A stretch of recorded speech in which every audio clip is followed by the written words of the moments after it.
Hello everyone, my name is Riley Watson and this is my video explaining my code for assignment 2. And now I was in a group with Joshua Barker, and while he was focused on the AI behavior tree and communication between AI, I was focused more on the navigation and pathfinding of the AI. The reason I did this is because with the A-star pathfinding that we did earlier, it would only take into account the distance between nodes and the distance from the node to the player.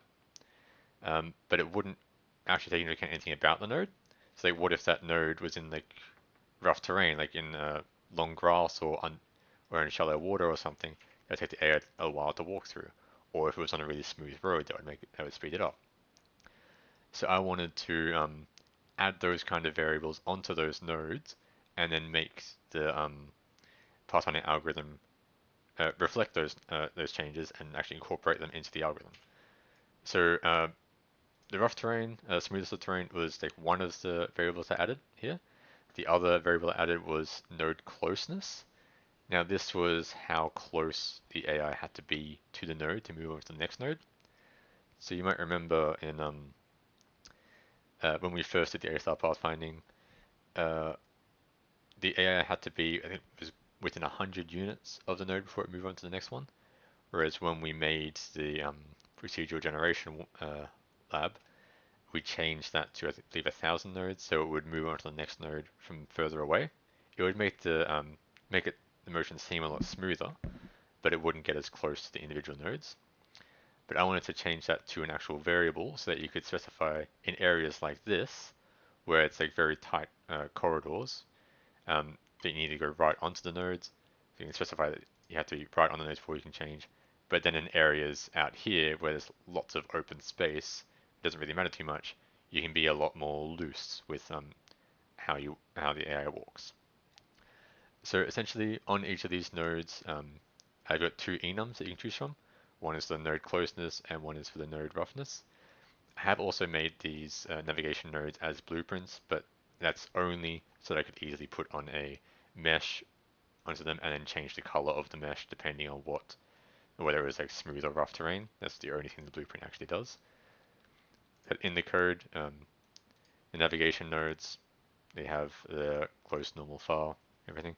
The only reason I have a not set variable or a zero is because to make it a blueprint, there had to be a zero variable. But only these ones are actually used. Um, so with these nodes, at the start you'll see some are red and some are green. So the red ones are rough terrain, green ones are smooth terrain. These errors, it's just showing which node it's at. So if I move the player over here, it will follow it. Now, as I go across here, the AI will actually go across the green paths, as even though the red ones are kind of shorter, like a shorter distance, it's actually higher cost than the green paths.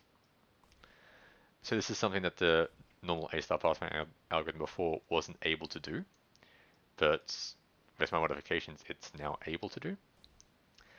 Um, so to do this, I actually had to completely rewrite the generate path algorithm.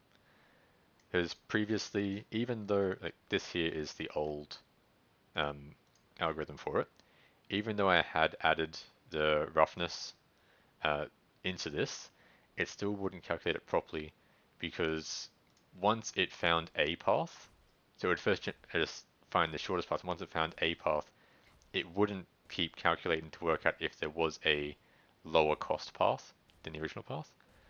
So I had to, um, so essentially I stopped it from exiting early before it's gone through all the possible paths, which does make it take longer, but it gives a more accurate result. And because I am going through all the paths anyway, there is no need for the extra heuristic found in A-star, so I could just go through all the paths. Um, so this is slightly less efficient, but again, it gives a more accurate result, um, which is closer to what I wanted for this type of thing. So now it will actively avoid certain. It will still go to these regions if the player is near them, but it will try and avoid them where it can. See, that one only went through there because I moved the player between that area. But if I were to move it here, it would follow only the green paths, even going around like that. And then back here, like that. Yes, thank you for listening.